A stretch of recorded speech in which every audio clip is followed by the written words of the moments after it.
ढूंढते ढूंढते अगर हम एक अनुभव में आ जाएंगे तो बाकी उस शब्द का भी उकल हो जाएगा जिस शब्दों को हम पहले समझ नहीं पा रहे थे। अभी निर्वाण को अभी आप समझना चाहोगे तो निर्वाण शब्दों के पर का शब्द है, तो निर्वाण अभी समझ में नहीं आएगा।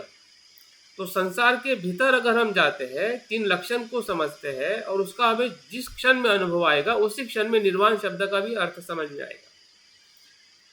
नहीं तो निर्वाण शब्द के आप जितने भी अर्थ लगाओ, जितने भी उसके बारे में आप शब्दों में ढूंढो, तो वो संतुष्ट नहीं करेगा और हमें समझ में ही नहीं आएगा कि निर्वाण या ऐसे कितने भी शब्द जो है जो हमारे सूत्र में है और अभ्यास में जो आते हैं, हाँ, वो हमें एक प्रकार से एक तो धारणा बना देते हैं या फिर वो संभ्रमित कर देते हैं, शंकास्पद कर देते हैं, डाउटफुल कर देते हैं, जिसे हम तर्क कहते हैं। तर्क में लेके जाते हैं, अनुभव में लेके नहीं जाते वो शब्द।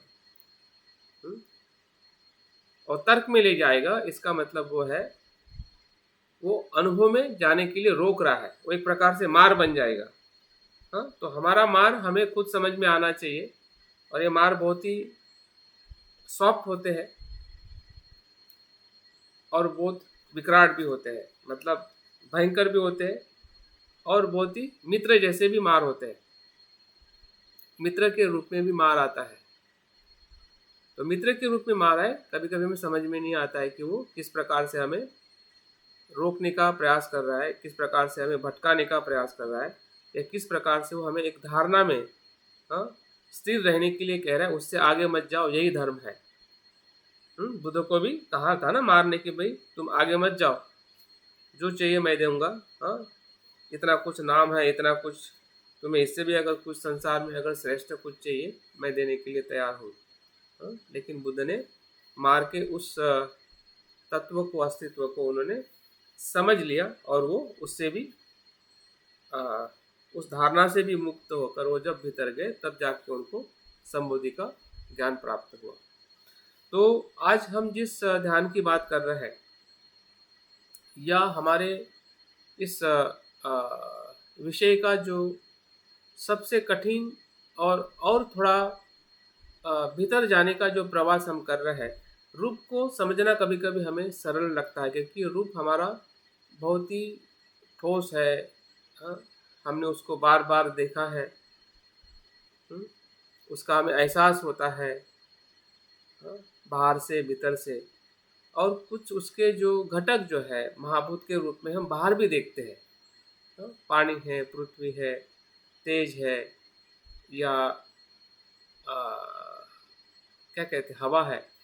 तो उससे उसको समझना, उस शून्यता के भाव को कि वो कैसे शून्य है, हाँ, वो कैसे शून्यता से पृथक नहीं है, कैसे वो अभिन्न है, हाँ, और कैसे वो वही शून्य है जो रूप है और रूप जो है वही शून्य है।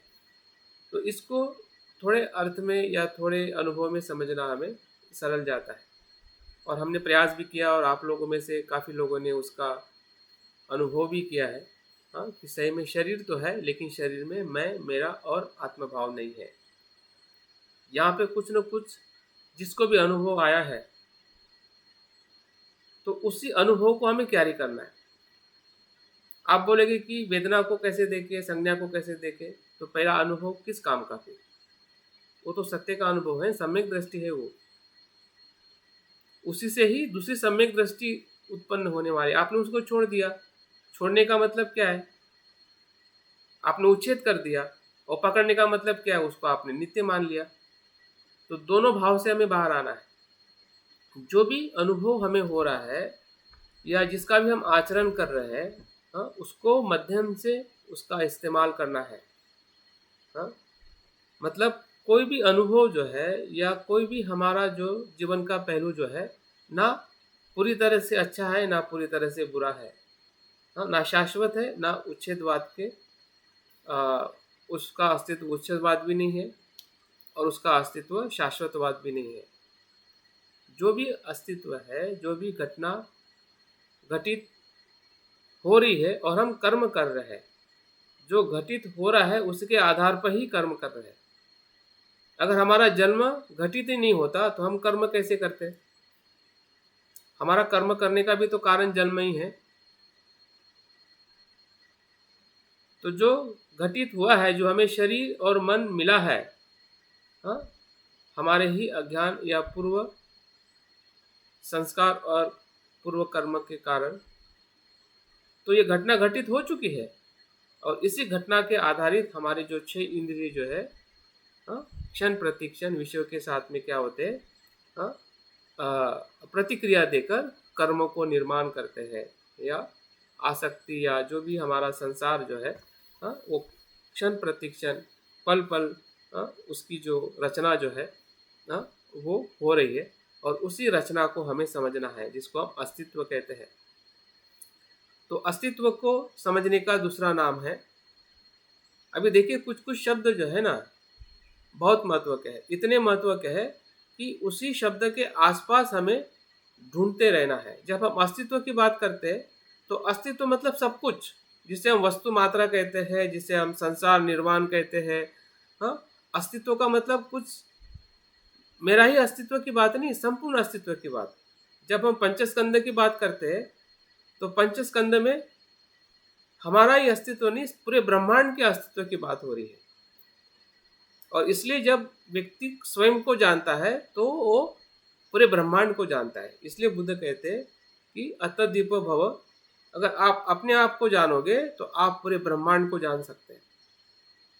मतलब ब्रह्मांड को जानना मतलब कुछ अलग अनुभव नहीं है, या अलग हमें अभ्यास करने की जरूरत नहीं है। हाँ, जो अभ्यास हम अपने आप को जानने के लिए कर रहे हैं, हाँ, और अपने आप को जानने का मतलब क्या है, हमारे पंचस्कंद को जानना।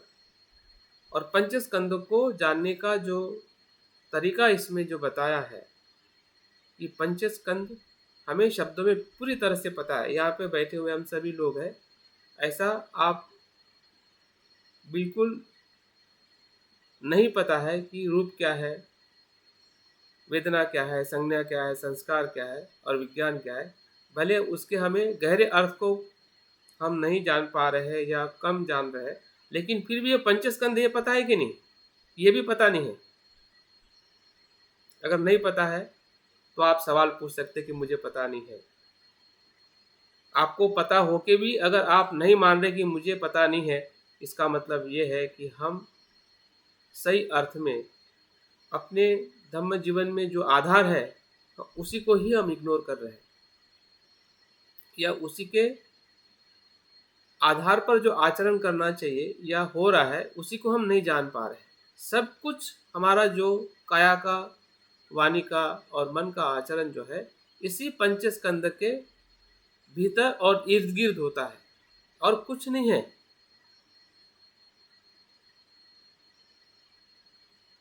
अगर हमारे कर्म के कार्य को और परिणाम को समझना है तो पंचस्कंदों को समझना ही पड़ेगा, और पंचस्कंद के आधार पर ही उसको ढूंढना पड़ेगा कि मैं किस हेतु से कर। अभी कोई हेतु कहाँ से आता है, तो आपके वेदना से तो आता है। आपकी इच्छा ध्यान करने की क्यों होती है, कुछ तो भी आपको वेदना हो रही है, दुख की वेदना हो रही है। दुख की वेदना क्या कर रही है कि सुख चाहिए, तो सुख ढूंढने के लिए ध्यान करना चाहिए, तो ध्यान कर रहे हैं। अगर वेदना ही नहीं है तो आप ध्यान करने के लिए क्यों बैठोगे? तो हमारे जो कर्म जो है, फिर वो संसार का कर्म हो, भूख लगती है तो भूख लगती है तभी तो हम खाना पका के खाते हैं ना। तो भूख क्या करती है, आपके शरीर के भीतर जो है, हाँ, एक ऐसी जरूरत निर्माण करती है कि उसके सिवा आप उसके बाद रह नहीं पाते हैं। और आपके मन को, हाँ, वो वेदना इतनी ग्रस्त कर देती है कि उसके लिए फिर आपको खाना पकाना ही पड़ता है और खाना ही पड़ता है। कुछ समय तक आप 1 दिन तक भूखे रह सकते हैं, 2 दिन तक भूखे रह सकते हैं, लेकिन उसके बाद आपकी शरीर की जो ज़रूरत जो है वो मन को इतना प्रेरित करती है कि आपको खाना खाने के लिए मजबूर करती है, और हम खाना खाते हैं। तो खाना तो अपने आप नहीं आता है, फिर खाने के लिए फिर पैसा भी कमाना पड़ता है। हाँ, 8-8 घंटे काम भी करना पड़ता है, जीवन का कितना सारा समय हमारे आजीविका में चला जाता है। तो ये क्या है, ये कहाँ से बना है? हमें आजीविका पता है, खाना पता है, लेकिन वो कहाँ से बना है वो पता नहीं है, या उसको हम जान नहीं पा रहे हैं, समझ नहीं रहे। तो ये तो हमारे इसी पंचस्कंद के अनुभव से तो सब कुछ हो रहा है। और इसलिए जब हम मैं को समझना है या अस्तित्व को समझना है, मैं, अस्तित्व और पंचस्कंद, ये तीनों एक साथ में एक ही अनुभव से आगे आए हुए शब्द है। हम पंचस्कंदों को ही तो मैं कहते हैं। मैं किसको कहते हैं? हाँ, मैं पंचस्कंद को तो कहते हैं। हाँ, तो मैं का भाव और पंचस्कंद, जिसे हम आत्मा भाव कहते हैं, इसी के साथ जुड़ा है। अगर पंचस्कंद समझ में आएगा तो मैं भी समझ में आएगा, और मैं की जो गलत धारणा है वो भी समझ में आएगी, और उसकी सत्यता भी समझ में आएगी। और ये समझ में आएगा तो सब कर्म जो है और उससे होने वाला हमारा धम्म जीवन जो है, एकदम शांति से और सहजता से हम आगे लेके जाएंगे। और इसलिए वज्रयान परंपरा में शरीर के हर एक अंग को उस ऊंचाई में देखा है कि सब कुछ हमारे ही शरीर में है। पंचस्कंद में ही बुद्धत्व है, मतलब उसको आसक्त रहने में बुद्धत्व नहीं है, उसको समझ के उससे मुक्त होने में बुद्धत्व है। मतलब शरीर को हम एक अर्थ से अशुभ कहते हैं, तो अशुभ शरीर में ही बुद्धत्व की क्षमता क्या है, उसको कैसे देखा जाए, उसी का नाम वज्रयान है। तो वो तभी समझ में आता है कि जब हम शून्यता के भाव को अपने पूरे अस्तित्व में देखने लगते हैं, तो वही अस्तित्व जो है वो हमें बुद्धत्व के या सत्यता के उस सुंदरता में प्रवेश कराता है, जो सुंदरता इसी हमारे पंचस्कंद के अनुभव में है। पंचस्कंद में नहीं, पंचस्कंद के अनुभव में। पंचस्कंद तो अनित्य है, दुखदायी है, लेकिन उसी दुख के अनुभव में निर्वाण है। जब असंतुष्टि का जब हमें अनुभव होता है, वही पंचस्कंद का स्वभाव हमें समझ में आता है, वही अनुभव हमें निर्वाण के भूमि में प्रवेश कराता है। और इस अर्थ से पंचस्कंद के आश्रित ही निर्वाण है। पंचस्कंद निर्वाण नहीं है, लेकिन पंचस्कंद से आश्रित निर्वाण है। निर्वाण अपने आप किसी को अनुभव नहीं हो सकता है। मनुष्य जीवन में ही बुद्धत्व का अनुभव है, और मनुष्य का जीवन ही पंचस्कंद है। तो इतनी गहराई जो है इन पंचस्कंदों के साथ जुड़ी हुई है, और उसको रूप के संदर्भ में जैसा हमने देखा है, और कुछ हद तक वेदना के संदर्भ में हमने देखा है। अभी हम आज संज्ञा के संदर्भ में देखते हैं कि संज्ञा क्या है। ध्यान से सुनिए, बहुत सारे अनुभव के साथ इसको हमें समझना है। जैसे कि मैंने कहा है कि ये अगर हम मन की सखोलता महासागर के उदाहरण से देखते हैं कि हमारा मन जो है महासागर की तरह है, विशाल है, आकाश की तरह विशाल है। तो रूप को देखना मतलब जो समंदर का जो बाह्य रूप है और उसका थोड़ा किनारे का रूप है, उसको देखना। वेदना को देखना मतलब थोड़ा और उसके भीतर जाके देखना कि समुंदर के भीतर क्या है, या डुबकी लगाना। वो एक प्रकार से वेदना को देखना है कि हम देख रहे कि जैसा मुझे रूप बाहर से दिखाई दे रहा है और उसमें मैं देख रहा हूँ कि वो मैं नहीं है, मैं रहित है। तो उसी अनुभव के और दूसरे अनुभव में जब हम जाते हैं तो वेदना को भी हम वैसे ही देखते हुए, वेदना है लेकिन मैं वेदना नहीं है, बस इतना ही देखना है। वेदना है, दुख नहीं है, इसका मतलब क्या हुआ कि हम उच्छेदवादी में चले जा रहे हैं, और दुख है तो शाश्वतवाद में जा रहे हैं। तो दुख नहीं है और है, दोनों के द्वंद्व के मध्य में जो है दुख है लेकिन मैं नहीं है। मैं रहित दुख है। क्यों? क्योंकि वो प्रतीत्य समुत्पन्न है। दोनों आपका तर्क और अनुभव। तर्क भी करना है कि भाई ऐसा है तो ये कैसे संभव है, दुख है और दुख नहीं है। तर्क से भी देखना है और अनुभव से भी देखना है। अनुभव क्या है? दुख है।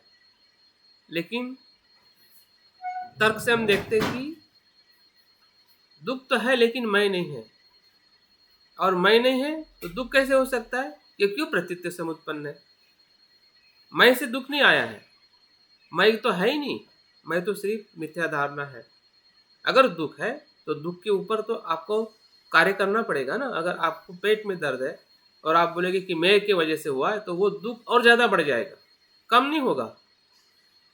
मैं से जब दुख को देखते हैं तो दुख कम नहीं होता है, वो बढ़ता है, और कभी कम नहीं होगा, और इतना कम नहीं होगा कि वो बार बार संसार में लाएगा, यहां तक वो लेके जाएगा। और इसी की वजह से हम बार बार संसार में आ रहे हैं। लेकिन दुख को अगर हम मैं रहित देखते हैं तो उसमें दो फायदे हैं। संसारिक रूप में भी हम शरीर को तंदुरुस्त रख सकते हैं, क्योंकि हमारी आसक्ति कम होगी तो उसके प्रति हमारी जो उसकी सही ज़रूरत क्या है, सही भोजन क्या है, सही उसका उपयोग कैसे करना है, वो चीज़ हमें समझ में आएगी। और साथ साथ में इसी शरीर का निर्वाण के लिए कैसे उसका इस्तेमाल किया जाए, वो भी हमें समझ में आएगा। मतलब इससे हमें नुकसान नहीं है, फायदा ही, डबल फायदा है।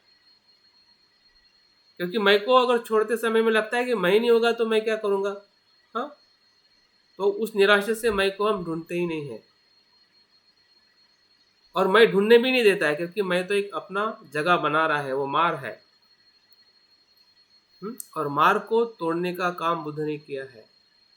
और बुद्ध की शरण में अगर हम जा रहे हैं तो हमने उनकी शरण की सुरक्षितता लेनी चाहिए कि अगर बुद्ध ने मार को देखा है तो मुझे भी मार देखने में मुझे उतनी कठिनाई नहीं होगी, क्योंकि बुद्ध ने पहले ही देख लिया है, जान लिया है कि मार क्या है। हमारे पास में प्रूफ है और एविडेंस है। तो अगर एविडेंस है आपके पास में, अगर आपके पास आदर्श है, तो फिर किस बात का डर? फिर तो हमने बिल्कुल नहीं डरना चाहिए। कितनी भी बुरी वेदना हो, कितना भी दर्द हो, कितना भी दुख हो, उसको हम मैं रहित देखने से ही सत्यता जो है वहाँ पे आगे आती है। तो वेदना के साथ जैसे हम संज्ञा में जाते हैं तो संज्ञा उसके भी और गहरी है। हम अगर मन की अगर हम यहाँ पे बात करें तो वेदना, संज्ञा, संस्कार और विज्ञान, ये चित्त के क्या है? प्रत्यय है। हाँ, ये चित्त की अभिव्यक्ति है, यह चित्त के धर्म है, ऐसा कह सकते हैं। रूप ये जो है ये शरीर है। अगर उसको हम थोड़ा स्पष्टता से समझना चाहते हैं, वेदना से मन की धारा चलती है, मन का प्रवाह चलता है, जो भौतिक नहीं है। अभी आप देखिए, भौतिक प्रवाह हम अपने 5 इंद्रियों से देख सकते हैं, रूप को देख सकते हैं। मन को चक्षु से देख नहीं सकते। अगर आप चक्षु से देखना चाहोगे तो गलत धारणा है। हम हमेशा हर चीज चक्षु से ही देखना चाहते हैं, इसी कानों से सुनना चाहते हैं, ये हमारी गलत धारणा है। मन को ना इस आंखों से देख सकते हैं, न इस कान से सुन सकते हैं। उसको देखने का, उसको सुनने का तरीका जो है वो क्या है? ध्यान है, चिंतन है, शांत मन है। अगर आप कहोगे कि नहीं मुझे मन इसी आंखों से देखना है, तो ये मूर्खता है, कभी भी दिखेगा नहीं। वो दिखेगा ना, वो भ्रमित मन दिखेगा। सत्य का अनुभव हमें इस आंखों से नहीं होगा, क्योंकि ये आंखों से सिर्फ रूप दिखाई दे सकता है, मन नहीं। क्योंकि मन अभौतिक है। जो अभौतिक है उसको आप भौतिक रूप में देखना चाहोगे, समझना चाहोगे, तो ये हमारी नासमझी है। इस समझ को हमें बदलाव करना है। मुझे लगता है कि ज़्यादा से ज़्यादा हम व्यवहारिक रूप में ऐसा ही देखते हैं और देखना चाहते हैं कि मन अगर अलग अलग जो स्तर है या उसका जो गुणधर्म है, उस सभी चीज़ को हम उसी ही सीमित दृष्टि से ही देखना चाहते हैं, जबकि उसकी जो अस्तित्व जो है वो बहुत ही अलग और आ, उसके जो स्तर है, उसके जो गुण धर्म है, पूरी तरह से भौतिक वस्तुओं से अलग है। और इसलिए उसको उस प्रकार से देखने की हमें ज़रूरत है, तब जाके हमें मन के भीतर का जो अस्तित्व है, और वही जो मन जो है, हाँ, वही आत्मभाव को निर्माण करता है, और वही मन जो है वो बुद्ध बनता है, वही मन जो है वो हमें बंधन कारक बन के संसार में ले आता है। हाँ, तो इसको हमें समझने के लिए वेदना और संज्ञा की जो अनुभूति है, वही हमें उस बंधन कारक चित्त को भी समझने में मदद करेगा, और बंधन से मुक्त होने के चित्त को भी मदद करेगा। वेदना और संज्ञा, अगर वेदना को नहीं समझ पाओगे तो आप मन को कभी समझ नहीं पाते। याद रखिए, भले हमने कितना भी अभ्यास किया है, तो मन समझ में आने वाला नहीं है। मन तभी किसी को समझ में आ सकता है कि जब आप वेदना को और संज्ञा को समझते हैं। और इसलिए वेदना से हमें भागना नहीं है। 108 प्रकार की वेदना होती है, 108 प्रकार की, 6 इंद्रियों से जब उसको हम कैलकुलेट करते हैं, 3 प्रकार की वेदना के साथ, तो 18 हो जाती है। उसको अगर हम 3 काल में काउंट करते हैं, भूतकाल की, वर्तमान की और भविष्य काल की, और उसको लोकोत्तर और लौकिक और लोकोत्तर के स्तर में देखते हैं, तो इस प्रकार से 108 प्रकार की हमें वेदना होती है। तो 108 प्रकार की वेदना में अगर हम एक दो वेदना को भी समझ जाए, जरूरी नहीं कि एक साथ में हमें 108 समझना है। जो भी वेदना आपको महसूस हो रही है उस क्षण में, क्योंकि वो वेदना तो अपने प्रत्यय से उत्पन्न होती है। हाँ? आप लोकोत्तर वेदना की इच्छा करो, लोकोत्तर वेदना हो जाएगी, ऐसा थोड़ी होता है। प्रत्यय होगा तब लोकोत्तर वेदना होगी। लोकोत्तर वेदना कैसी होगी कि जब हम ध्यान के गहराई में जाएंगे, हाँ, चित्त को शुद्ध करेंगे, तब लोकोत्तर वेदना होगी। तो लोकोत्तर वेदना नहीं है तो लौकिक सांसारिक की वेदना होगी, और सांसारिक वेदना में भी वो कुशल अकुशल, हाँ, सुखद दुखद और तटस्थ ही होगी। आप उसकी इच्छा कर रहे हैं, वो वेदना होनी चाहिए, तो वो वेदना नहीं होगी। जो हो रही है उस क्षण में, उस वेदना को समझना, फिर वो शारीरिक हो, मानसिक हो, द्वेष की हो, लोभ की हो, भय की हो, हाँ, कोई भी उसका प्रत्यय हो सकता है। हाँ, उस प्रत्यय के साथ जब हम वेदना को देखते हैं, हाँ, वो मैं नहीं हूँ, क्योंकि मैं वहाँ पे अस्तित्व में ही नहीं आता है। मैं शून्य है, क्योंकि वो अनात्म है, क्योंकि वो जो भी निर्माण हो रहा है वो उस प्रत्यय के आधारित ही हो रहा है। ये होने से ये हो रहा है, ये देखना ही अपने स्व आसक्ति से, आत्मभाव से मुक्त होने का अनुभव है। और वही अनुभव हमें शून्यता के गहराई में ले जाता है। फिर वो रूप की शून्यता हो, वेदना की शून्यता हो, और संज्ञा की शून्यता हो। तो संज्ञा को ध्यान से सुनिए।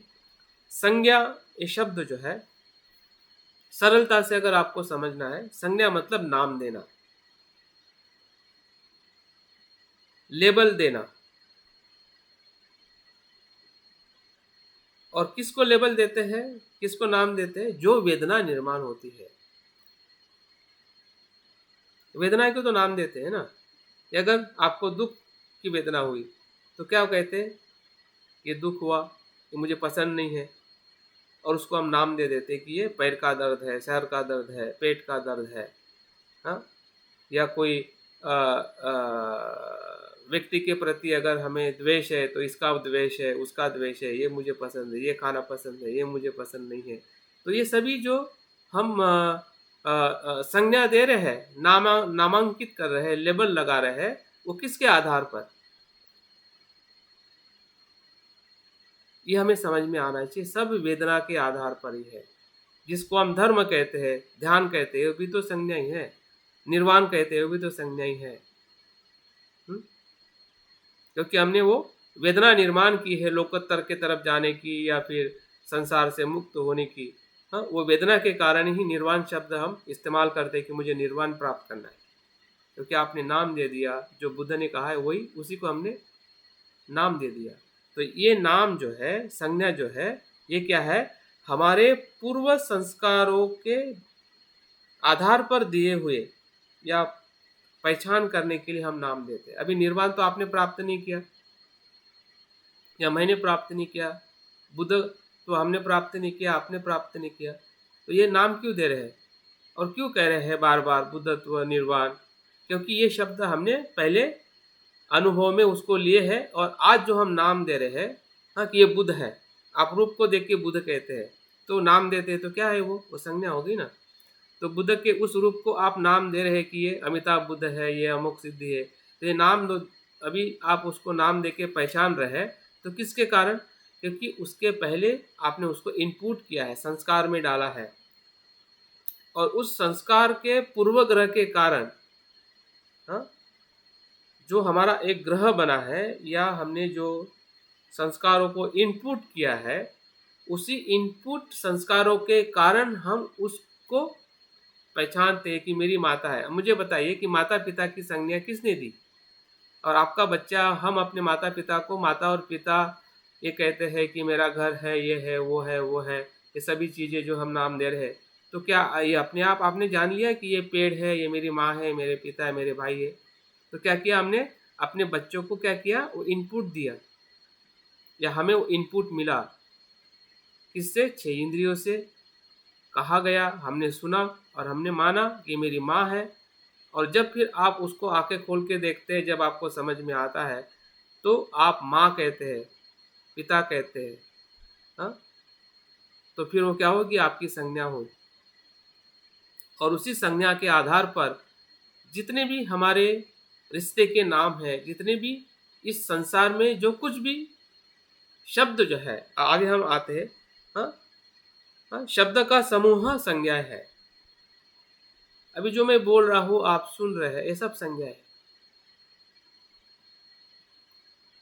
आप जिस चीज को भी देख रहे हो और आप नाम दे रहे हैं कि ये मोबाइल है, ये टीवी है, ये घर है, ये मेरा भाई है, बहन है, ये जो भी रिश्ते हैं या जो भी अस्तित्व जो है, वो सभी संज्ञा है। और ये मन के उस इनपुट से वो आ रही है। अगर इनपुट नहीं है तो संज्ञा नहीं है। इनपुट कहाँ से हुआ है? वेदना से हुआ है। और वेदना कहाँ से हुई है? 6 इंद्रियों के विषयों से इनपुट हुआ है। आप बोलेंगे कि ये कैसे आ गई? संज्ञा कैसे आ गई? आपको पता होना चाहिए। अगर पता नहीं होगा तो आप भीतर नहीं जा पाओगे, आप शून्यता को अनुभव नहीं कर पाओगे। और संज्ञा बहुत खतरनाक है। इतनी खतरनाक है, संज्ञा के कारण ही सब कुछ, जिसे हम मैं और मेरा और आत्मभाव क्या है? संज्ञा है। मैं शब्द ही तो है। जब मेरा नाम मंजू कुमार मैं कहता हूँ, या आप अपने नाम का नाम लिखते हैं, तो वो क्या है? संज्ञा ही तो है। और संज्ञा के आधार ही मैं हमने मजबूत किया है। अगर मैं को अगर छोड़ना है या छूट सकता है, अगर शून्यता को अगर देखना है, तो हमने जो निर्माण किया हमें पहले समझ में आना चाहिए, तब छूटेगा। अगर निर्माण किया हुआ आप नहीं समझोगे और आप छोड़ना चाहोगे, कभी छूटने वाला नहीं। वो अलग अलग रूप में भ्रम निर्माण करेगा कि हाँ अभी छूट जाएगा, यह भी छूट जाएगा, अभी मैं छोड़ूंगा, अभी मैं छोड़ूंगा। कुछ छूटने वाला नहीं है। वो उस नशा के उस हालत में हमारी अवस्था है कि एक नशा किया हुआ इंसान रास्ते में खड़े हुए खंबे को पकड़ता है और जोर जोर से चिल्लाता है कि खंबे ने मुझे पकड़ा है। नशा मतलब मूर्ता जो है या जागृति जो है इतनी है कि उस नशे का पिया हुआ व्यक्ति, दारू पिया हुआ व्यक्ति, नशा किया हुआ व्यक्ति, जब वो खंबे को पकड़ता है और खंबे को ही वो बार बार कहता है कि खंबे ने मुझे पकड़ा है।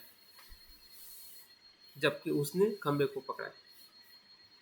तो यही हालत हमारी है। अगर हम संज्ञा को नहीं समझेंगे तो हम कितना भी कहेंगे कि मुझे निर्वाण प्राप्त करना है, संसार से मुझे मुक्त होना है, संसार से मुझे मुक्त होना है, संसार से मुझे दुखों से मुक्त होना है, लेकिन हम दुखों से मुक्त नहीं होंगे क्योंकि हमने ही उस संसार को पकड़ा, ये हमें पता नहीं। एक पता चलेगा कि जब हम संज्ञा की पहचान करेंगे। संज्ञा एक प्रकार से वस्तु मात्राओं का, शब्दों का बोध है। जब जब भी हम शब्द को शब्दों में जानते हैं वो सभी संज्ञाएं है। संस्कारित वस्तुओं को, जो वस्तुओं का और धर्म का जब हमें ज्ञान होता है वो सभी संज्ञा है। संस्कारित वस्तुओं का और धर्मों का हमें जो बोध होता है, ज्ञान होता है, वो सभी संज्ञा है। अभी हम थोड़ा और सूक्ष्मता से देखते हैं कि चित्त को जो बोध होता है कि ये संज्ञा है, तो उसके दो हिस्से हैं। दो प्रकार से उसका हमें बोध होता है या संज्ञा निर्माण होती है। एक संज्ञा जो है, जैसे कि मैंने पहले कहा कि आपने पहले से इनपुट करके रखा है, उसके आधार पर आप मुझे मंजू कुमार कहते हैं। अगर मुझे आपने देखा ही नहीं है, नाम ही नहीं सुना है, तो वो शब्द आपके जहन में नहीं आएगा और ना मुझे आप पहचान पाओगे, ना मैं आपको पहचान पाऊंगा। अगर मैं पहचान रहा हूँ आपको या आप मुझे पहचान पा रहे हैं, क्योंकि वो पहले से ही इनपुट उस वेदनाओं से या इंद्रियों से हमने पहले इनपुट करके रखा है और इसलिए आज आप मुझे नाम से पहचानते हैं, या मैं आपको नाम से पहचानता हूँ कि आप ये है। तो ये एक वेदना का संज्ञा का अनुभव है। दूसरा जो संज्ञा का अनुभव है कि हमने बिल्कुल देखा नहीं है, फर्स्ट टाइम देख रहे हैं, तो नई संज्ञा बनती है। नए संज्ञा भी निर्माण होती है इस क्षण में, वर्तमान में। पूर्व संस्कारों से देखना या पहचानना वो एक संज्ञा है। लेकिन अभी मैं ऐसे बहुत सारे शब्द आपको बता रहा हूँ कि जो आपने पहले नहीं सुने हैं, या ऐसे बहुत सारे शब्द आपके पढ़ने में आ सकते हैं, सुनने में आ सकते। हो सकता है कि वो संस्कृत का शब्द हो, हिंदी का हो, इंग्लिश का हो, या जब आप किसी नए जगह पे जाते हैं, नया सौंदर्य देखते हैं, या नए लोगों को मिलते हैं, तो वहाँ से नई नई संज्ञाएं निर्माण होती है। जैसे कि आप अगर कोई ऐसी किताब पढ़ोगे कि जब आपने ऐसी किताबें पढ़ी ही नहीं हुई, या ऐसी कुछ आप भाषा सीख जाते हैं। अभी जो भाषा है तो उसी भाषा में हमारी संज्ञा ज़्यादा से ज़्यादा है।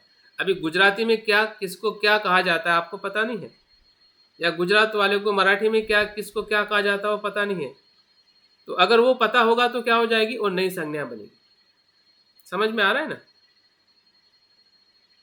भाषा के बदलाव से, संस्कृति के परिस्थिति से, या जो कुछ भी हम संज्ञा का ज्ञान ले रहे हैं, संस्कारित हो रहे हैं। अभी नई नई टेक्नोलॉजी, जैसे कि अभी ऑनलाइन की जो भाषा जो है, कि म्यूट करो, अनम्यूट करो, ऑनलाइन, ये शब्द क्या है? जब शुरुआत आई थी तब हमारी नई संज्ञा थी। आज हमें नई संज्ञा नहीं है, लेकिन अभी मैं नया जो एप्लीकेशन यूज़ करने वाला हूँ, जिसका नाम आपने सुना नहीं है, जैसे मैं कहूँगा ऑन पैसिव, वो कनेक्ट, वो आपने शब्द ही सुना नहीं है। या उसके अंदर जो एप्लीकेशंस में जो अलग अलग वेरिएशंस के जो उसके ऑप्शंस रहेंगे, तो उसके शब्द का जब हम इस्तेमाल करेंगे तो नए बन जाएंगे। नई संज्ञाएं हमारे अस्तित्व में याद होती रहती है। पुरानी के साथ में तो हम जुड़े ही हैं, और नए भी उत्पन्न होती है अगर वो नए शब्दों के साथ में आती है, तो वो भी संज्ञाओं के स्तर में भी उसको हम देख सकते हैं। और सबसे महत्वपूर्ण जो है, जैसे कि मैंने कहा है कि संज्ञा के साथ मैं, मेरा, आत्मभाव, धर्म, अधर्म, संसार, निर्वाण, प्राप्ति, अप्राप्ति, सुख, दुख, संसार की सभी धारणाओं और दर्शन और अस्तित्व का बोध संज्ञा है। सब कुछ संज्ञा है, याद रखिए। मतलब संज्ञा को आप छोटा मत समझिए कि संज्ञा मतलब बस ये दो शब्दों का नाम मतलब संज्ञा और समझ में आ गया संज्ञा। ऐसा नहीं है। उसका जो अस्तित्व जो है विश्वव्यापी है। यहाँ तक ब्रह्मांड में जो हम नाम देते हैं ना कि ये पृथ्वी है, ये ब्रह्मांड है, ये पार्टिकल्स है, हाँ, ये भी संज्ञा है। मतलब पूरा ब्रह्मांड ही हमारे संज्ञा ने रचा है, ऐसा कह सकते हैं। इसलिए जो ब्रह्मांड या पूरा अस्तित्व में जो भी नाम दे रहे हैं वो हमारे चित्त से उत्पन्न हुआ है। इस अर्थ से ये कह सकते हैं कि संसार जो है मन ने बनाया है। संसार किसने बनाया है? चित्त ने। चित्त के दिए हुए संज्ञाओं ने मन बनाया है, संसार बनाया। क्योंकि पृथ्वी ने ये नहीं कहा कि मुझे आप पृथ्वी कहो, पानी ने ये नहीं कहा कि मुझे पानी कहो। तो पानी का नाम किसने दिया? मनुष्य ने तो दिया है। और उसी मनुष्य के दिए हुए शब्दों को ही हमने सुनकर हम उसको पानी को पानी कहते हैं, पानी को आग नहीं कहते। आग कहोगे तो आप लोग आपको मूर्ख कहेंगे और हम भी मूर्ख हो जाएंगे। तो ये शब्दों का जो जाल है, ये मन से आया हुआ अनुभव है। और इसलिए अगर हम इस बात को समझते हैं कि संसार जो बना है कहाँ से बना है, उसका भी हमें बोध हो जाएगा। और वो बोध हमें शून्यता के उस अस्तित्व में लेके जाएगा कि सही में संसार का जो निर्माण जो है वो हमारे ही स्व ने किया है, हमारे ही तृष्णा ने किया है। और वो तृष्णा कहाँ से आई है, किसने क्यारी की है? वो इसी ही संज्ञा के बोध ने, जब हम मैं मेरा ये आत्मभाव से इस शब्द का हम बार बार इस्तेमाल करते हैं कि मैं हूँ।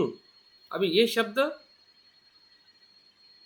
मैं हूँ नहीं है, वास्तविकता में मैं हूँ नहीं, मैं हो रहा है।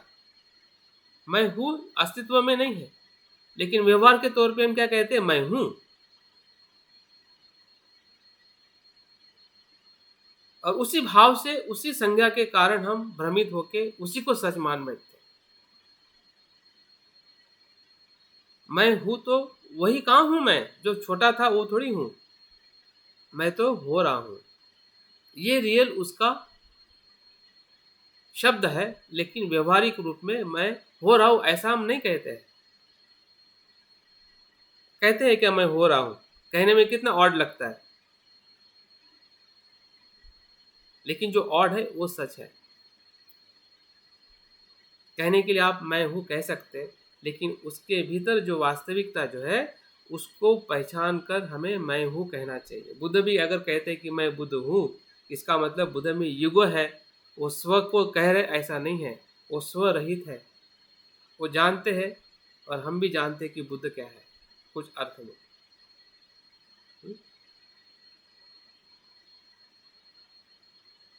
वो शून्य है, शून्य भाव में है वो। और शून्य भाव से अगर आप मैं हूँ कहते हैं तो वो ना आपके लिए दुख है ना औरों के लिए दुख है, क्योंकि आप औरों को भी दुखी नहीं करोगे, क्योंकि आपका अहंकार नहीं है, वो आप में मैत्री और करुणा है। वो मैं से ना आपकी हानि होगी ना औरों की हानि होगी, क्योंकि वो मैं जो है मैं रहित है। हमारा मैं जो है अहंकार से युक्त है, संज्ञाओं से भरा हुआ है। और उस मैं को हमें जानने की जरूरत है। तो संज्ञा को जानने से ही हम मैं को जान सकते हैं, और मैं को जानने से ही संज्ञा टूट सकती है, अगर हम संज्ञा के भाव को समझे। संज्ञा दो प्रकार की होती है,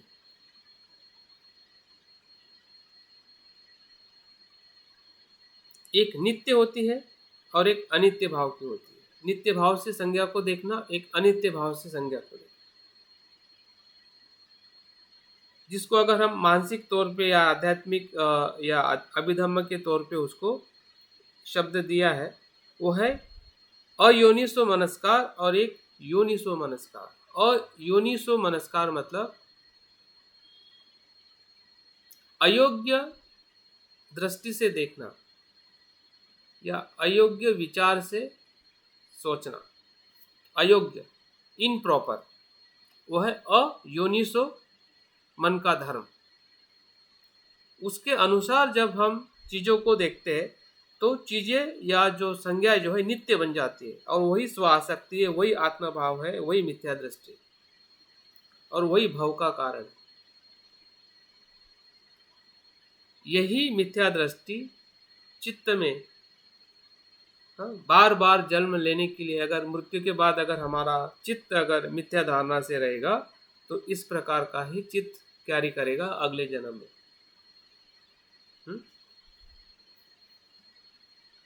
तो जो हम नित्य मानते हैं उसका आधार ही अयोनिसो मनस्कार है, और उसी को आत्मभाव की दृष्टि कहते हैं कि मैं हूँ, मैं ऐसा ही हूँ, ये चीज़ें ऐसे ही है, ऐसे ही रहती है, क्योंकि हम वैसे ही देखते हैं।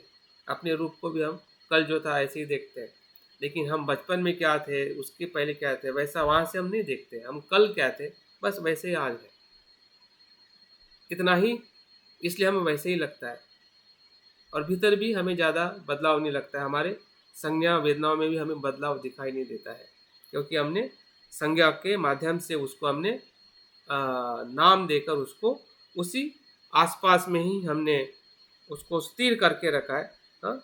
शब्दों को भी हमने उसी प्रकार से देखा है या देख रहे हैं। फिर वो जो भी धर्म के माध्यम से हम शब्दों को सुन रहे हैं, हाँ? उसको हम नित्य समझते हैं, जबकि शब्द नित्य नहीं है। शब्द का मतलब क्या, जो आप सुन रहे हैं और सुन के उसी क्षण में शब्द चला जाता है, वो शब्द रहता नहीं है। हाँ? शब्द जो है वो उसी क्षण में उत्पन्न होकर चला जाता है, वो दूसरा कुछ निर्माण करता है। हाँ? वो दूसरे अनुभव को निर्माण करके वो अपने गति से उत्पन्न होकर नष्ट होता है, लेकिन हम उसी ही शब्द को पकड़ के उसी शब्द के साथ चलते रहते हैं, और हमारी वो नित्य संज्ञा बन जाती है। नहीं, बुद्ध ने तो ऐसा ही कहा, हाँ मेरा तो ऐसा ही अनुभव है, मैं तो ऐसा ही मानता हूँ, ये मेरा ऐसा ही विचार है। जितने भी हमारे जो आइडियाज़ है, विचार है, या हमारी मान्यता है, धारणा है, हाँ, वो सभी शब्दों के साथ जुड़िए कि मैं बौद्ध हूँ, मैं इस जाति से हूँ, मैं इस लिंग से हूँ, मैं इस प्रांत से हूँ, मैं इस भाषा का हूँ। ये सब क्या है? ये सब संज्ञा है। मेरा स्वभाव ऐसा ही है, मैं ऐसा ही हूँ, मैं ऐसा नहीं हूँ, ये सब क्या है? हमें लगता है कि ये विचार है, लेकिन विचार का सूक्ष्म रूप ही संज्ञा है। विचार का सूक्ष्म स्वरूप ही संज्ञा है, क्योंकि संज्ञा से ही संस्कार बनता है, जिसे हम विचार कहते हैं। अगर हमें संज्ञा समझ में आए तो विचार भी समझ में आ सकता है, और वो भी उसको भी हम सही अर्थ में देख सकते हैं। लेकिन संज्ञा ही अगर समझ में नहीं आती है कि वो किस प्रकार से नित्य भाव की संज्ञा है, और दूसरी जो संज्ञा है वो अनित्य संज्ञा है, जिसे हम योनिसो मनस्कार कहते हैं, कि जिसको हम अनात्म भाव और अनित्य भाव से देखते हैं। जैसे कि आप शब्द सुन रहे हैं और शब्दों को आप पढ़ रहे हैं, उसको जब आप अनित्य भाव से देखते हैं, हाँ? उसके अर्थ घटन को करते हुए उससे आई हुई जो क्या कहते हैं संकेत है, उसको समझते हैं क्या कहना चाहता है, वो शब्द के आगे क्या कहना चाहता है। और आगे अगर आप उससे आगे जाने के लिए सोचोगे तो संज्ञा अनित्य हो जाएगी, हम आगे जाते ही नहीं हैं, उस शब्दों को ही हम पकड़ के बैठते हैं। जैसे कि किसी ने आपको कुछ कहा, अच्छा बुरा, तो उस शब्दों को पकड़ बैठते हैं। लेकिन जो शब्द के साथ अगर आपको दुख हो गया तो दुख से आगे चले जाओ ना, दुख का अनुभव करो कि मुझे दुख हुआ किसी के कहने से, दुख का अनुभव करके आगे चले जाओ। हम आगे नहीं जाते हैं, हाँ वहीं पे रुक जाते हैं कि वो शब्द बोलते हैं ना कि किसी को मारने का जितना दुख नहीं होता है जितना शब्दों का दुख होता है। और हमने देखा है कि दुर्योधन को जब शब्दों से कहा गया कि अंधे का लड़का अंधा होता है, द्रौपदी ने, तो वो शब्दों को उसने पकड़ लिया, मतलब संज्ञा को पकड़ लिया। और संज्ञा को पकड़ने से क्या हुआ, महाभारत युद्ध हुआ। तो हमारे जीवन में भी जो युद्ध होता है, हाँ, कि उसने मुझे ऐसा, बोलते हैं ना कि जो धम्मपद की जो गाता है, उसने मुझे ये कहा, उसने मुझे वो कहा, उसका द्वेष शांत नहीं होता है। क्यों नहीं होता है? क्योंकि हम उस शब्द को पकड़ लेते हैं, वो नित्य मान बैठते हैं, और नित्य मानने के कारण वो द्वेष, वो लोभ या जो भी हमारा दुख जो है वो कभी उसमें से हम मुक्त नहीं हो पाते। अगर उसी संज्ञा को अगर हम सही तरीके से उसका प्रतीत्य समुत्पाद के आधार पर अवलोकन करते हैं, हाँ, तो कोई कुछ भी कहे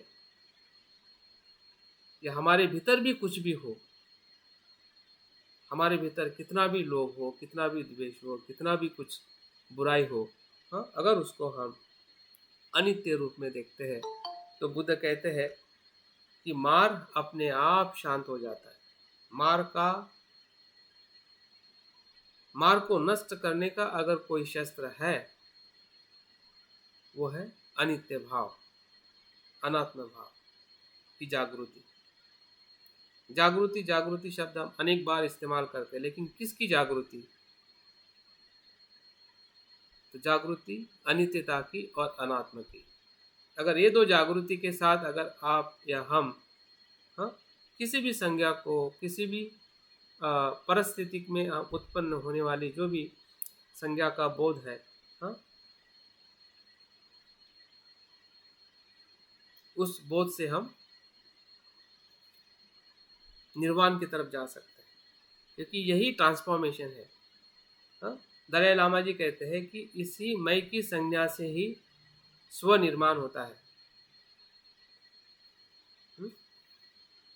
इसी ही मैं की संज्ञा से ही स्व आसक्ति निर्माण होती है, और इसी स्व आसक्ति के संज्ञा को जब हम अनित्य अनात्मा देखते हैं वैसे शून्यता और बुद्धत्व का मार्ग आगे जाता है। और इसलिए जिस प्रकार से रूप शून्यता को हमने अनुभव किया है वैसे ही हमें संज्ञा शून्यता का भी अनुभव करना है। तो चलिए हम ध्यान की तरफ, हमारे पास 20 मिनट है, 20 मिनट में हम 5-5 मिनट की प्रगति करते हैं, क्योंकि जो हम ध्यान कर रहे हैं, ध्यान से ज़्यादा हमारी जितनी ज़्यादा स्पष्टता हो तो ध्यान तो हम निरंतर करते रहेंगे। अगर हम ध्यान करेंगे और स्पष्टता नहीं होगी तो फिर वो ध्यान का जो हमारा फाउंडेशन नहीं बन पाएगा। तो हमें थोड़ा आधार बना के हम फिर से हम इसके अलग से सेशन लेंगे स्पेशल, जो इस ध्यान के डायरेक्ट अनुभव की तरफ हम आप लोगों को मैं मदद करना चाहूँगा। लेकिन अभी जितना हो सके उसको बेस को समझे कि सही में संज्ञा क्या है और संज्ञा की शून्यता कहाँ पे निर्माण होती है, जहाँ से हमें शून्यता का अनुभव करना है। तो ध्यान की पूर्व तैयारी कर लीजिए, धीरे धीरे बैठक ठीक करते हुए रूप की शून्यता का अनुभव करें। जो रूप है वो शून्य है। शून्य इसलिए है क्योंकि वो प्रतीत से उत्पन्न है, और इसलिए वो ना शून्य से अलग है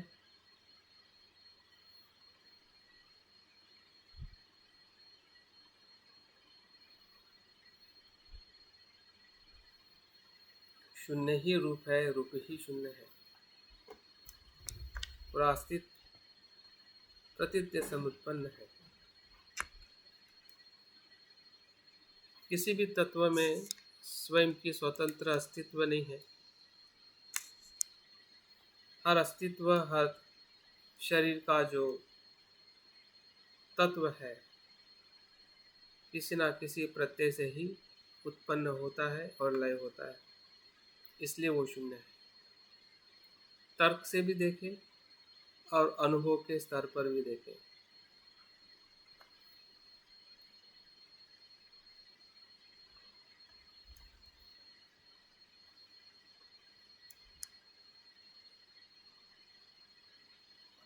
धीरे धीरे आंखें बंद करते हुए हमारा शरीर, शरीर की शून्यता, शरीर और मन में होने वाली वेदनाओं की शून्यता, वेदना आ रही है, जा रही है, अपने प्रत्यय से उत्पन्न हो रही है, जो हमारे 6 इंद्रिय है उसी के आधार पर होने वाला स्पर्श, सुखद दुखद या तटस्थ वेदनाएं निर्माण करता है।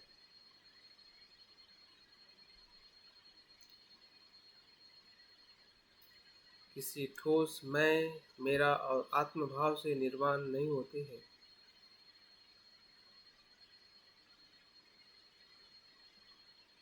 इसी बात को हमें बार बार अपने रूप में, अपने वेदना में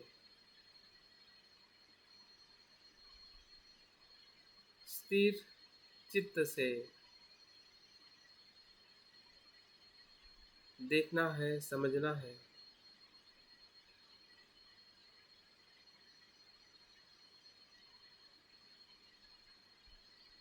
धीरे धीरे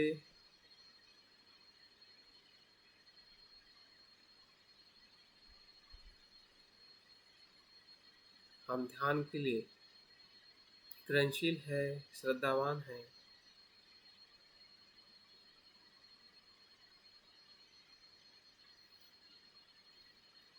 बुद्ध के प्रति, धम्म और संघ के प्रति हमारा मन समर्पित है।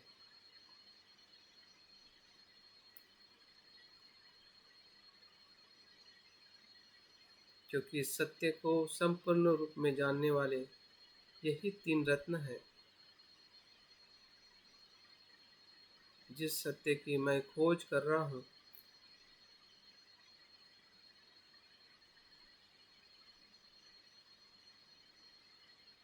उस सत्य का आधार बुद्ध, धम्म और संघ है।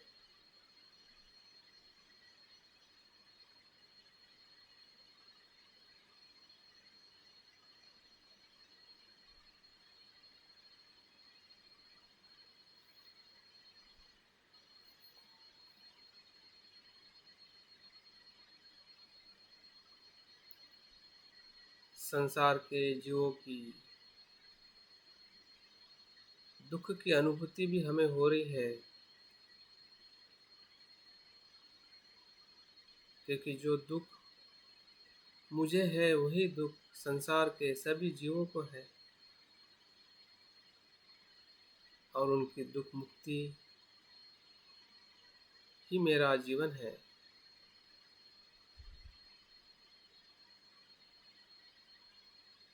ऐसी करुणा भावना हमारे हृदय में अनुभव करें।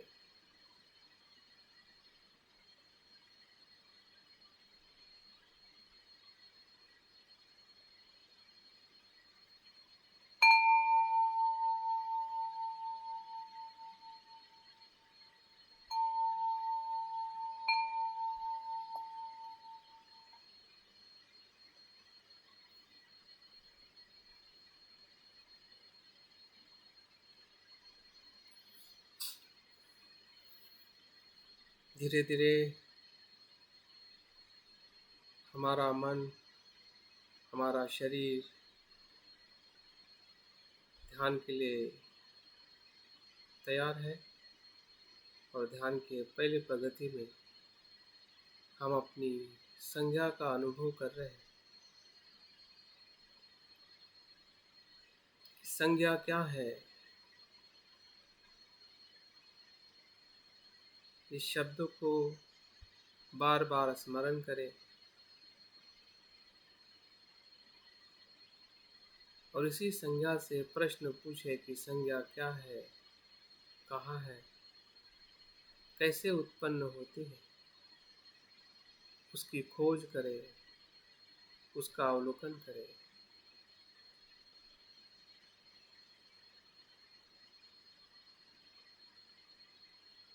संज्ञा जो है दिए हुए हमारे शब्द है, नाम है, जो पूर्व संस्कारों से उसे हम पहचानते हैं कि ये वस्तु है। यही संज्ञाएं है। पूरा ब्रह्मांड संज्ञाओं से भरा है।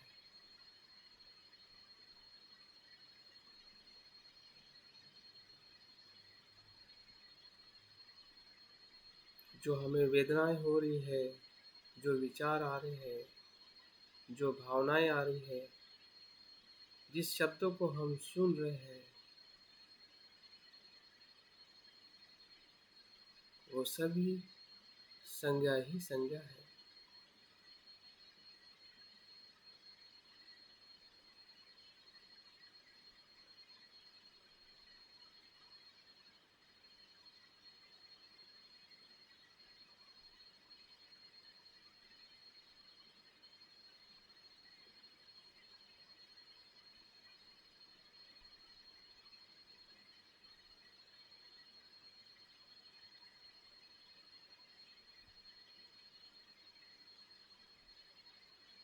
जो कुछ भी हमें बोध हो रहा है वेदनाओं के माध्यम से,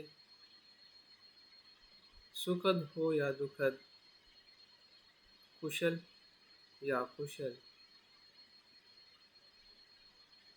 संसारिक हो या आध्यात्मिक,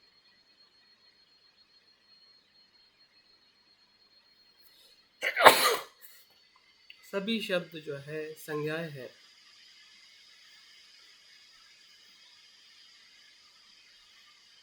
और संज्ञा हमारे ही मन का धर्म है, स्वभाव है।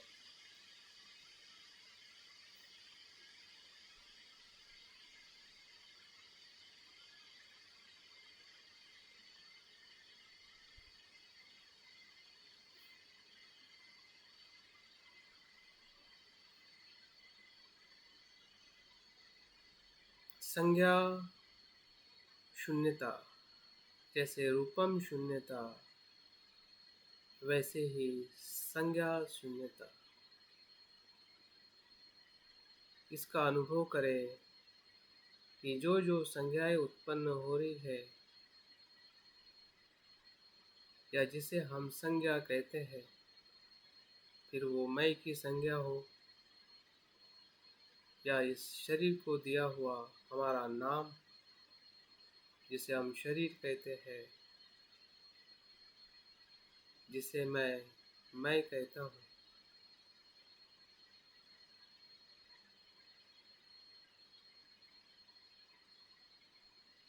क्या वो अपने आप में स्वतंत्र है कि किसी आधार पर वो निर्माण हो रहा है? उसको देखना ही शून्यता का अनुभव है।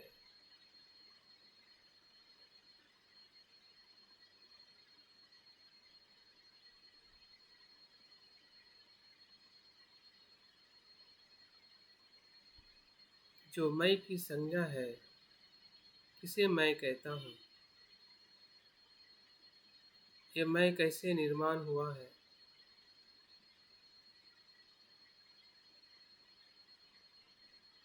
या जिसे हमने नाम दिया है कि मेरा नाम है,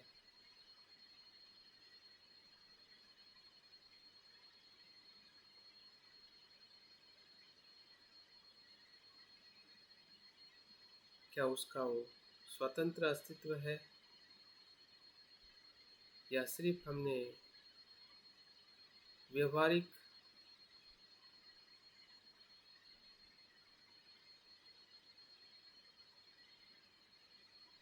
अनुभव के तौर पे नाम दिया है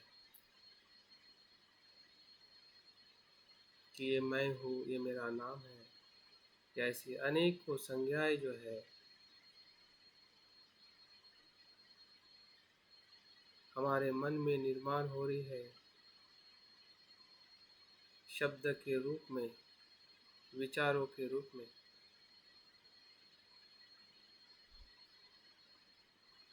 वो सभी स्वभाव शून्य है, वो सभी प्रतीत्य समुत्पन्न है।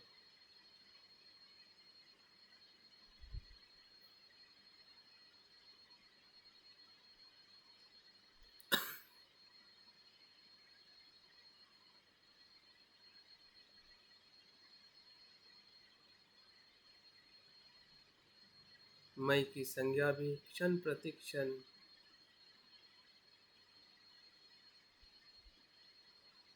उत्पन्न हो रही है।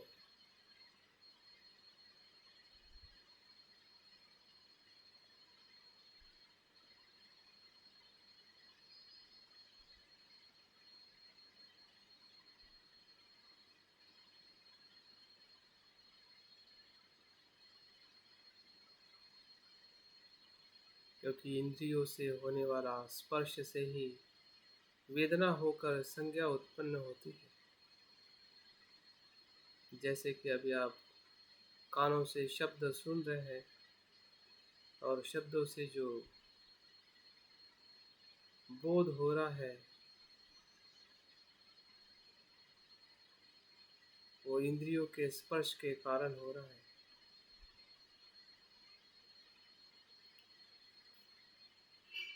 और उसी को हम नाम देते हैं कि ये शब्द है, ये मैं हूँ, ये मुझे, मैं सुन रहा हूँ।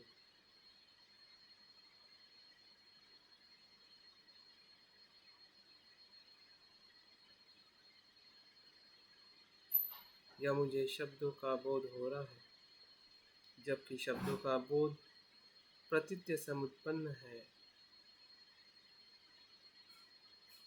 किसी मैं होने से नहीं हो रहा है,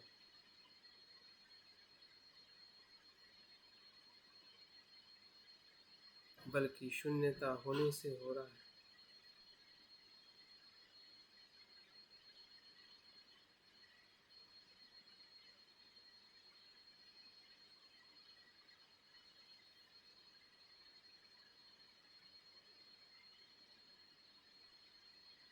जो भी हम वेदना को, रूप को जो नाम देते हैं या संसार के किसी भी अस्तित्व को नाम देते हैं,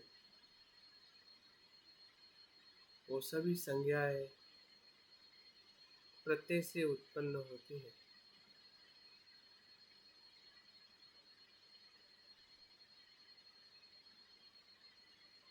इसको देखना ही वेदना शून्यता है।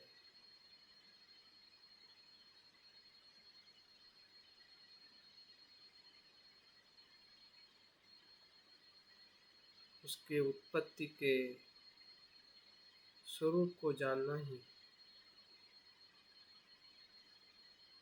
शून्यता का अनुभव है।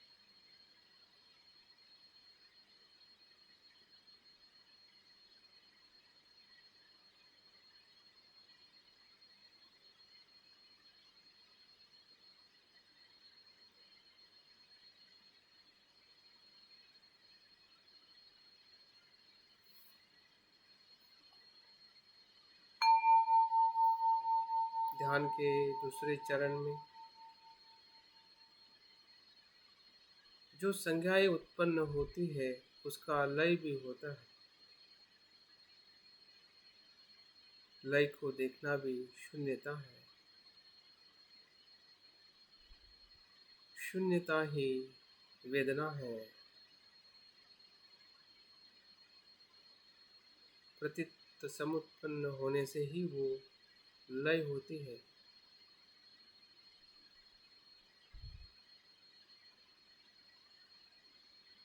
क्योंकि वो वेदना संज्ञा को परिवर्तित करती है और संज्ञा और दूसरी संज्ञा को निर्माण करता है। एक शब्द से हम दूसरे अनुभव में जाते हैं और पहला शब्द लय हो जाता है और संज्ञा की धारा निरंतर बढ़ते जाती है।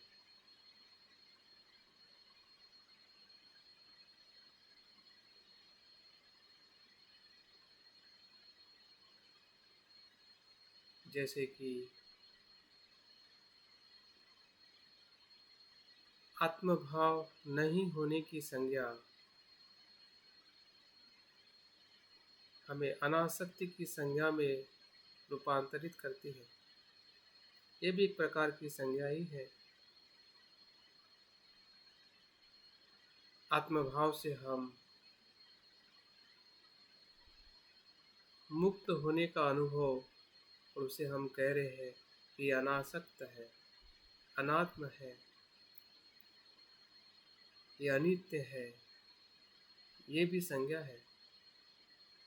और उस संज्ञा से हम उसके अनुभव के भीतर बहते जा रहे हैं।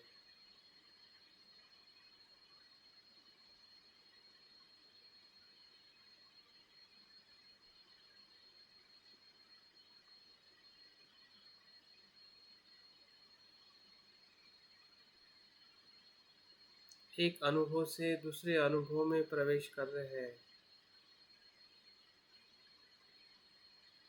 और वहाँ पे भी कुछ और संज्ञा निर्माण हो रही, जिसे हम वैराग्य कहते हैं।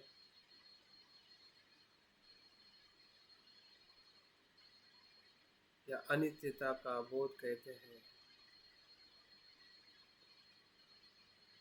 वो संज्ञा अपने आप में शून्य है, निरंतर बदलने वाली है। उसका स्वभाव लय होना है।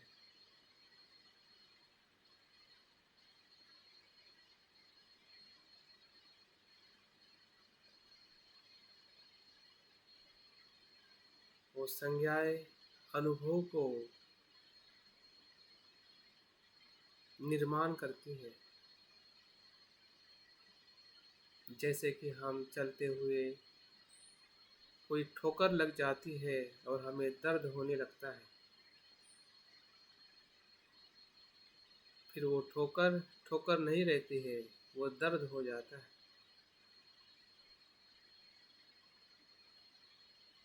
वैसे ही संज्ञा आत्मभाव की जो ठोकर है, जो हमें दर्द दे रही है, और उस नित्य संज्ञा से हम अनित्य संज्ञा में प्रवेश कर रहे हैं, क्षण प्रति क्षण। जो नित्य संज्ञा का हमें बोध हो रहा है, ये मैं हूँ, ये मेरा है,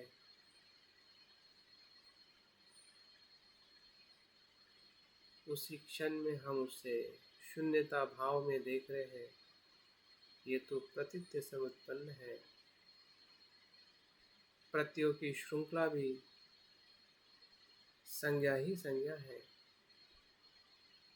क्योंकि हम उसे शब्दों से तो सुन रहे हैं, लेकिन वो शब्द के भीतर नित्य भाव नहीं है, वो अनित्य भाव है।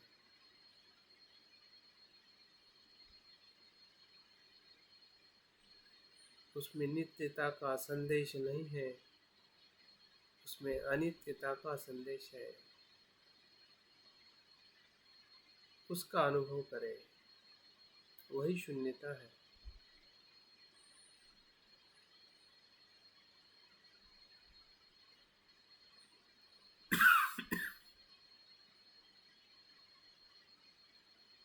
संज्ञा उत्पन्न हो रही है और लय हो रही है। इसमें मैं, मेरा और आत्मभाव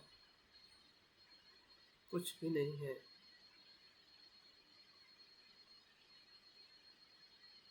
अपने प्रत्यय से उत्पन्न हो रही है और लय हो रही है।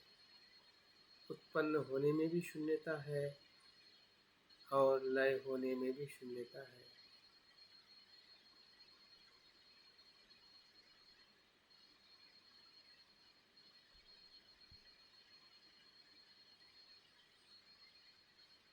जहाँ जहाँ पर भी हम संज्ञा से पहचान रहे हैं, ये मैं हूँ, ये मेरा है,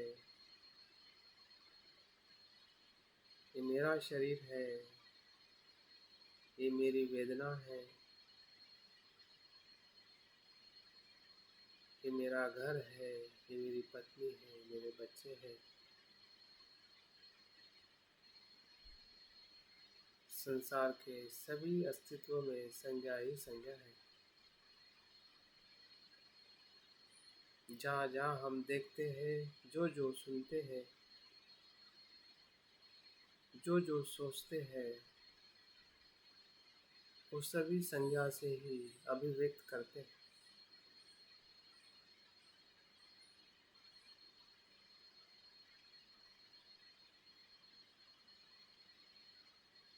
सभी प्रतीत्य समुत्पन्न होने से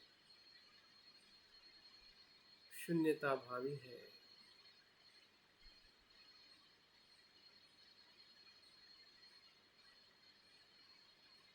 जो हमने प्रपंच निर्माण किया है वो संज्ञा का ही जाल है। उसमें संज्ञा ही संज्ञा है। फिर वो हमारे स्वयं के प्रति मैं की धारणा हो या हमारे सभी संबंध हो, व्यवहार हो, हमारे कर्म हो, उसमें भी संज्ञा ही संज्ञा है।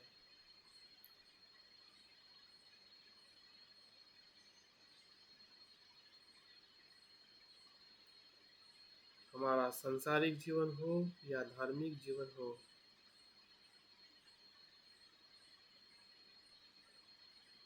सभी संज्ञाएं उत्पन्न होती है और लय होती है। मैं से आत्मभाव से ऐसा कुछ नहीं होता है।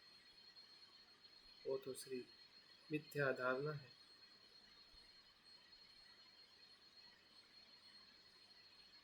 मिथ्या धारणा के संज्ञा से हम मुक्त हो रहे हैं, क्योंकि हम जान रहे हैं जो निर्माण होता है वो प्रतीत्य से उत्पन्न है।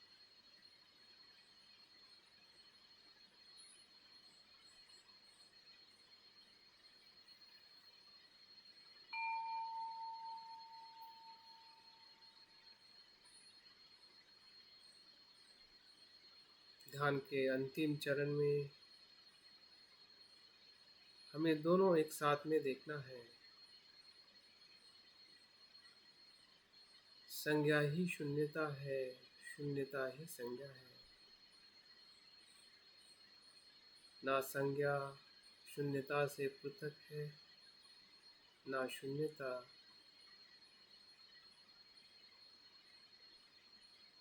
संज्ञा से पृथक।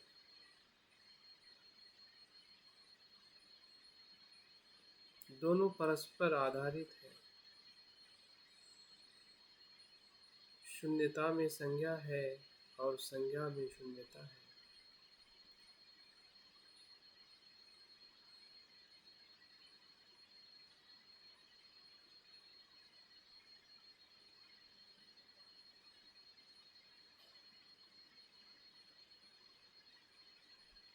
क्योंकि शून्यता का भी अनुभव हमें संज्ञा के अनुभव से ही हो रहा है,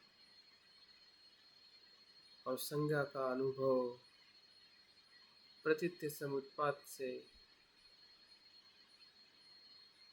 वो भी शून्यता का ही अनुभव है। इसलिए दोनों अनुभव अभिन्न है। स्व से रहित है।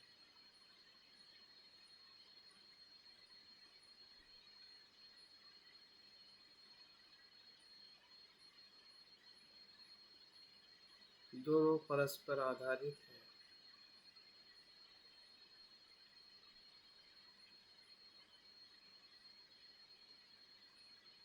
वेदना का अनुभव शून्यता पे आधारित है और शून्यता का अनुभव वेदना के अस्तित्व पर आधारित है। इस अर्थ से वो एक दूसरे के संयोगी है, सह-अस्तित्व है,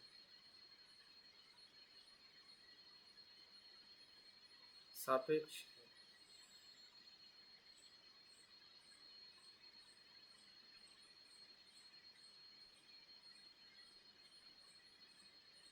जहाँ जहाँ शून्यता है वहाँ वहाँ संज्ञा है,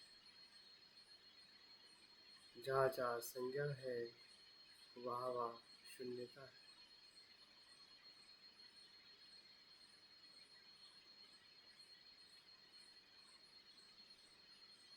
हर संज्ञा, हर शून्यता उत्पन्न होती है और लय होती है, वही उसका धर्म है।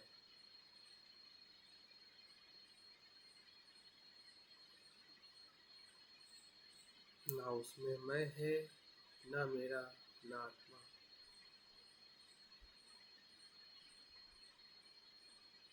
इस संज्ञा भाव से हम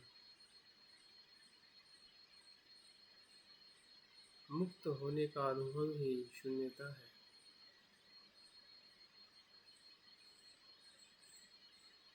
क्षण प्रति क्षण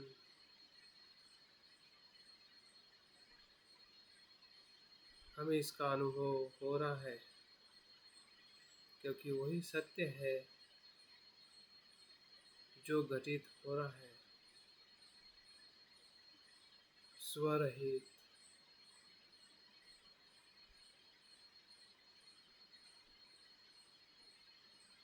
शून्यता से भरा हुआ।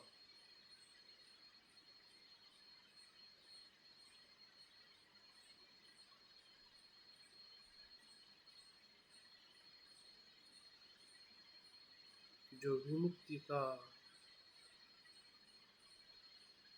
शुद्धता का हमें अनुभव दे रहा है।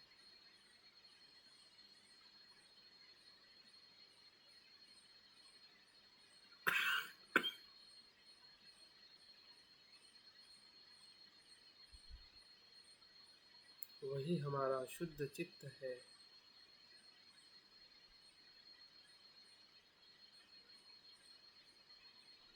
बुद्ध का चित्त है।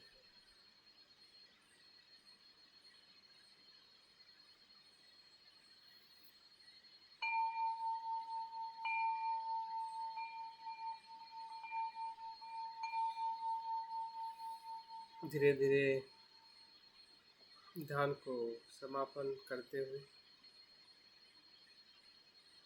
आज के इस सुबह के वर्ग को हम समाप्त करते हैं।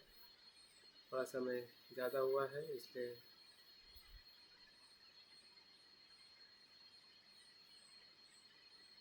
हम प्रयास करेंगे कि कल से फिर से हम सही समय पे ध्यान को समाप्त करें। लेकिन ध्यान की गहराई और विषय का ध्यान रखते हुए जो हम समझ रहे हैं या समझने का प्रयास कर रहे हैं, तो इसलिए आप लोगों का बहुत बहुत साधुवाद। जय भीम, नमो बुद्धाय। जय भीम सर जी। हाँ।